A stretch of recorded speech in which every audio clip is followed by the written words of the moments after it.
I'm so excited to introduce to you something that I've been wearing and loving for some time now, and I think you will too. For me, when I braid or teach or go throughout my day, style and comfort are a tie for my number one priority. And that's why I love Clove shoes. I mean, you can't spell clove without love. That's CLOVE. And they started making sneakers for the healthcare workers like nurses who need good support for long shifts on their feet. Same as in beauty and with creators, right? You're on your feet on the go all the time. And that's what these shoes are for.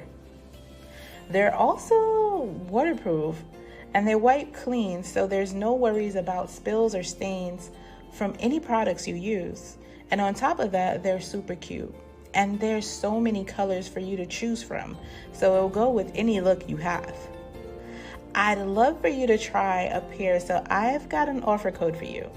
Visit goclove.com/Karyne and use code CLOVEKARYNE, that's Clove, then my name, KARYNE, for 20% off your first pair. You might start collecting them like I do. That's CLOVEKARYNE for 20% off your first shoe order at goclove.com/Karyne. Welcome to the Art of Braids. I'm your host, Karyne Tenard, and today's solo topic is There is Power in People and how networking has helped me build my braid empire, right? And so when we think about networking and what does that mean to you? I don't know what it means to you, but I know what it means to me. Networking for me, when I started this entrepreneur journey in the beauty industry or just in general in life, I hated networking. I would say I don't network. When people are like, how do you network? Like, how do you know all these people? I'm like, I don't network. And what I meant back then, I didn't know until now.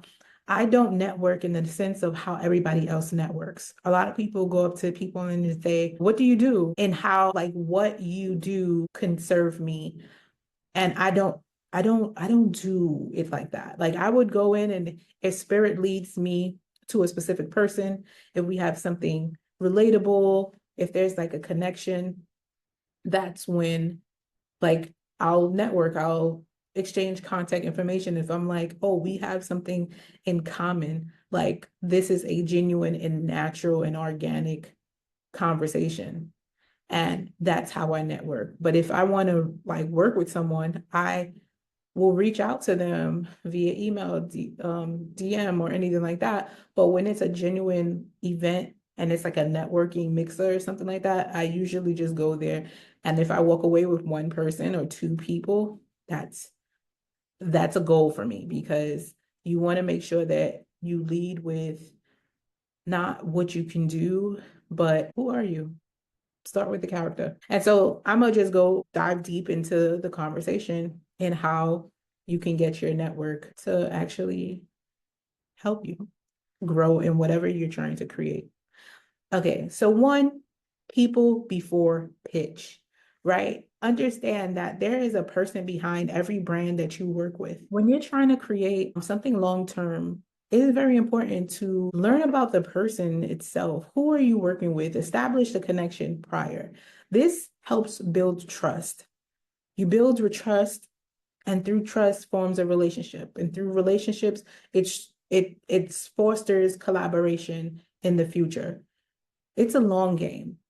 And at the end of the day, if you're trying to build real relationships, if you're trying to build with anybody, you need to make sure that they are the right fit, whether it's the time or even their character. Who are they?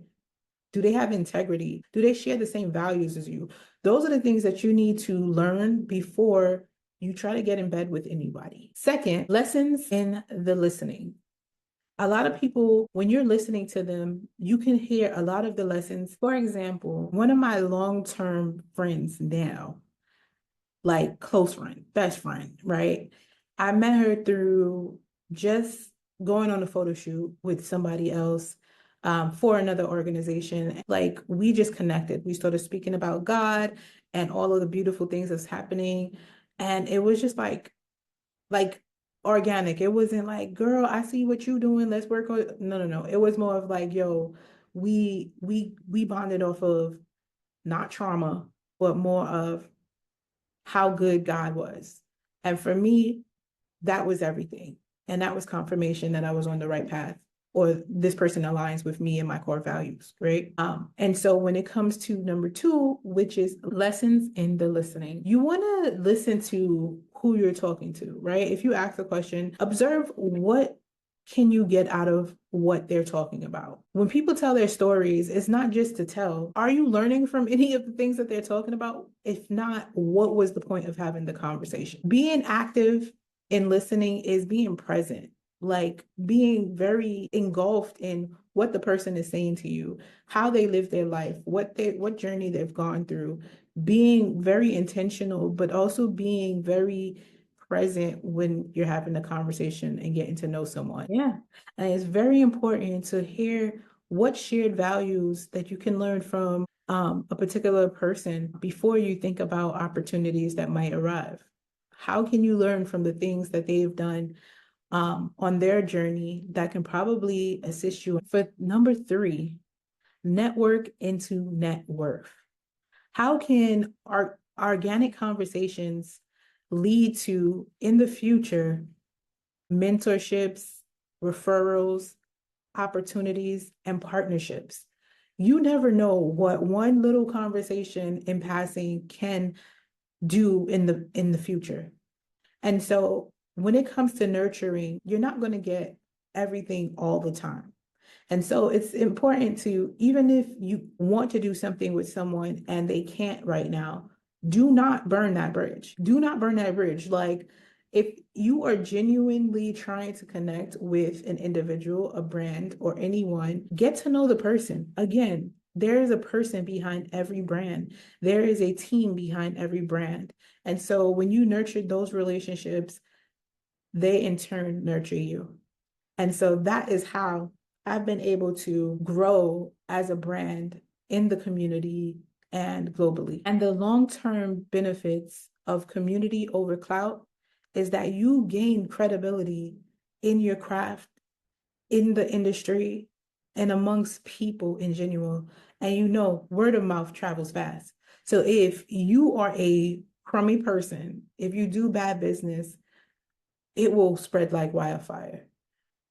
Look, the truth will always come to light. Continue to be genuine, continue to show up authentically, and make genuine and organic connections. And that is how you put power in the people.